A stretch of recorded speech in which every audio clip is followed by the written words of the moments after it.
Welcome back. A new report shows Eugene police are using taser guns more and more. Some local residents are concerned about that, and they are trying to shock the system. Ashley Holcomb has the story. To taser people, subject them to that risk of death for the convenience of the city employees is not acceptable. Randy Prince, a local high school teacher, has had enough with the Eugene Police Department's use of the taser gun. Prince started a petition that will classify taser guns as a deadly weapon and restrict their use. The Police Commission Use of Force Committee is working to tighten the current taser guidelines. Their new proposal states that immediate threat to an officer would justify the extreme use of force. There are some incidents that have occurred in our community that there are some people that feel should not have occurred and that taser shouldn't be allowed to be used that way. So we looked at all of those aspects of the policy as well. In 2009, taser guns were used 49 times, making them more common than pepper spray. Randy's petition must reach over 12,000 signatures by July to be on the November ballot. The taser has the real potential to inflict serious, lasting injuries and death just by... For Oregon News, this is Ashley Holcomb. The Police Commission will hold a public forum on May 4th to discuss the proposed changes and concerns. April is Child Abuse Awareness Month. A center in Albany is spreading the word. The All Because of Children, or ABC House, is a referral-based child victim assessment center. The director of the house, Karen Sheeler, believes that you don't have to go too far to find cases of child abuse. The biggest danger for child abuse is right in a child's home. About 80% of the children are abused by family members, particularly biological parents. Sheeler believes that modern technology also plays an important role in child sexual abuse. More often than not, there's a computer involved in something when a child particularly is sexually abused. Social networks are just a haven for predators because they can pretend to be young and understanding. If you want to learn more about the ABC House, visit its website at abchouse.org. Children also often suffer from bullying. Bullying in schools is as old as the institution itself.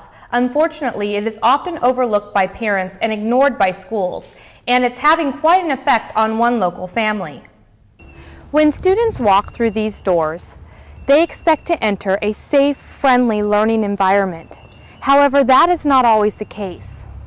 A student here at Laurel Elementary School says he is often the victim of bullies. Henry McCullough Jr., who goes by Bo, says he has been spit on, pushed, and called names since he began 3rd grade in Junction City last fall.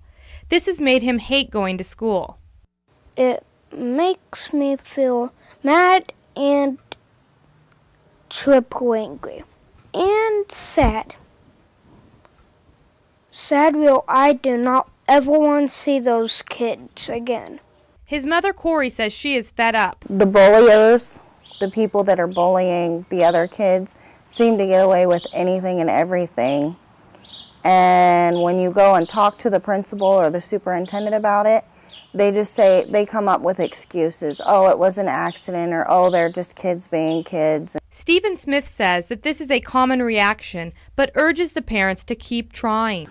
But there is a real sense of being powerless or unable to take care of it themselves, and in reality, kids can't take care of it themselves, so the parents have to become an advocate. Bo asked for help during school, but it was never given. Even if I go down to the principal's office, he would just say maybe he did it on accident. Corey says her next step is to talk with the superintendent. For Oregon News in Junction City, I'm Aimee Burnett. If you're worried your child is being bullied in school, go to the website listed below for more information and resources. And now to yet another story about kids, but this one has a different ending. It's about kids who were looking for a place that will help them stay away from trouble, and they found it in the kitchen. Molly Reel went to see what they bring to the table. Well, this culinary program is for people that mess up. Zachary Carter is getting a second chance. Before I got in this, I was in a lot of trouble and everything, and now I have a job, I'm getting paid, and actually... He's part of the Culinary Arts program for students at the Martin Luther King Jr. Education Center. It's one of the ways that the Department of Youth Services is helping troubled kids get back on their feet. They're learning how to stay out of trouble and new skills. Here at the Martin Luther King Jr. Culinary Arts program, students are given a hands-on experience in the kitchen and catering business. And today, they're learning how to cut and cook beef. We're training these kids how to do some basic kitchen culinary skills. Meat expert Stephen Neal is hosting one of many cooking lessons these students receive. They get a lot of compliments. They get like, oh, good job, and you're doing great and stuff. They don't really hear that often, so when they're here and they get that, it's like they feel good about themselves. Oh yeah, I've learned like how to do everything the right way, like cutting things, just like now anyone at my house asks me, how do I do this? And I'm just like immediately step up and I'm like, oh, this is how you do this. And I just like teach everyone things now. Now, instead of cooking up trouble, they're cooking dinner. I actually do want to continue my career in the culinary field. I'm Molly Reel reporting for Oregon News. In other news, did you think bicycles are the most targeted items to be stolen here in Eugene? Well, think again. Tyler Street, more downtown type area, and then also, believe it or not, Happy Lane. No, he's not talking about the most scenic views in Eugene. These are the streets whose signs most frequently go missing. 550 street signs are replaced annually. Probably about 50% of those signs are near the university area. The sign stolen most often near campus? You guessed it, High Street. Sometimes you hear kids knocking over a stop sign and like cracking up as they run away with it. However, the absence of street signs is no laughing matter. It's a safety hazard and major inconvenience. When family and friends come in town, they usually drive by the street a couple times, so I have to come out front and wave them down because there's no street signs.